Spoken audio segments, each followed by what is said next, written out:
in our country and our economy, not critical, stable, but we think we need to improve them.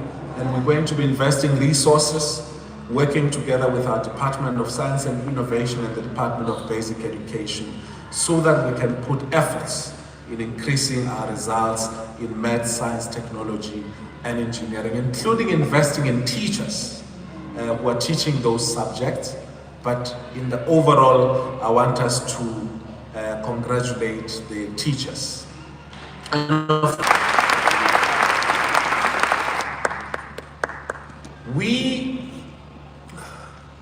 This week on Thursday, I spoke about the fact that we have a challenge, but it's not a crisis. And our challenge is that most of the kids who pass, and partly because of the influence of parents, who, unfortunately for them, let me tell you something you may not know, unfortunately for them, they grew under apartheid. And apartheid limited opportunities which some of our parents could take advantage of. Most of them could only become teachers, nurses, okay? The list is very short, police, and so on and so forth. And they couldn't go to university. Most of these programs were offered at colleges of education in order to maintain that racial status. Now, what I've secretly found, Bishop, is that some of the kids, like Ambassador, wanted to be a doctor, maybe want to influence the daughter to go towards that direction because as a parent I couldn't achieve that. I couldn't have access to university.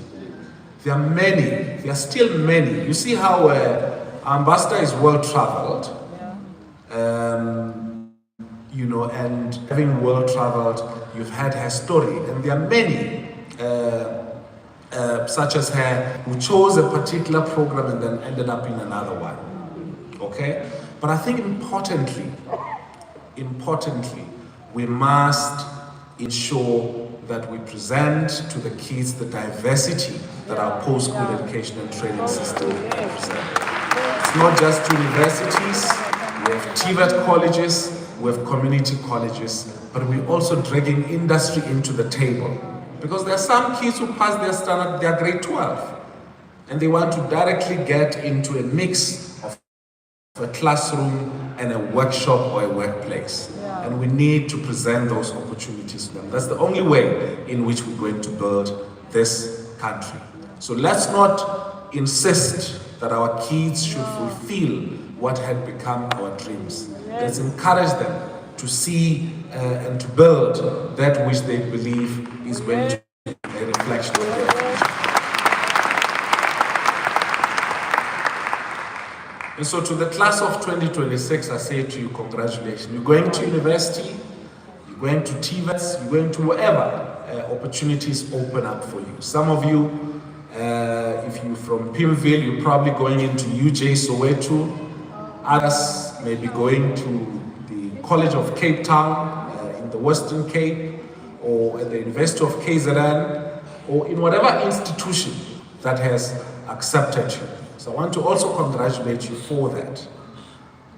But I also want you to know that it's a new world out there, okay?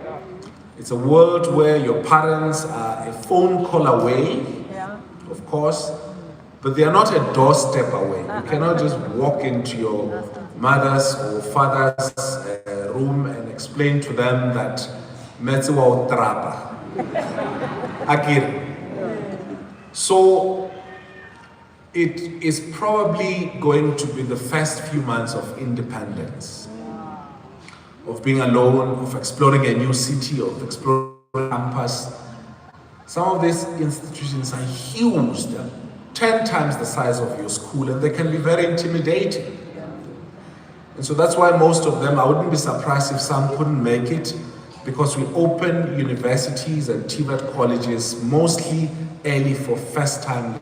They can familiarize themselves with space.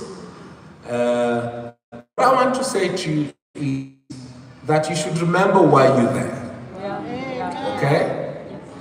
You were there to study. I asked the CEO of the National Student Financial Aid Scheme, and he was telling me that on average per student as government, we invest in about 120,000 rands.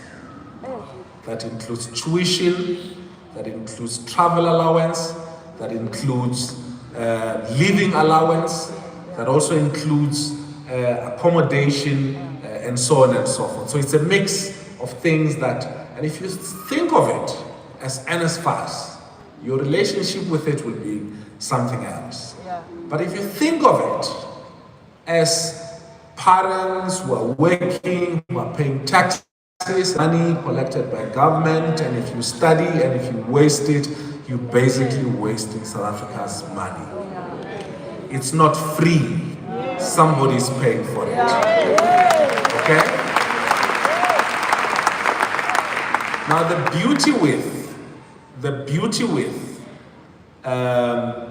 the students that we're giving NSFAS, and this is something that we need to applaud, those who came with the wisdom of establishing a national student financial aid scheme. So last year, we funded about 800,000 students. This year, for the first time, we're going to be funding about 1 million students.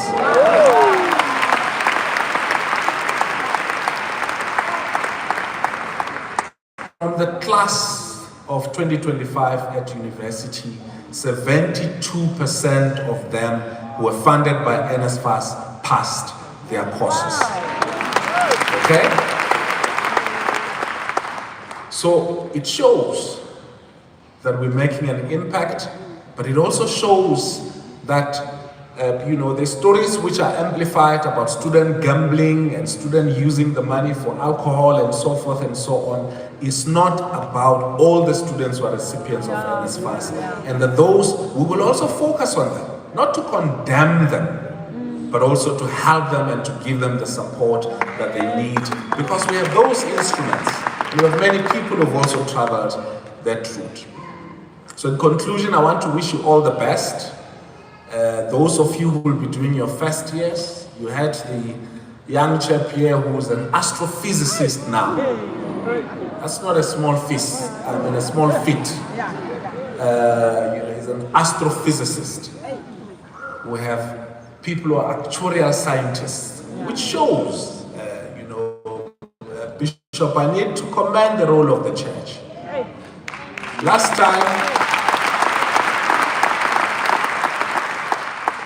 time when I was here, one of the things I said was that from the family, the first institution that most of us interact with is the church. And sometimes, for some people, that's the last institution that we interact with, because we get baptized and we get buried in the church. And the role that the church plays in between is very, very crucial. It's a social institution.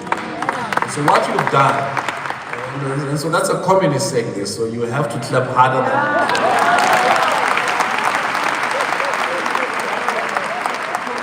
so the role that you're playing should continue, the impact that you're making on these children should continue, and it's work that's been done over the years.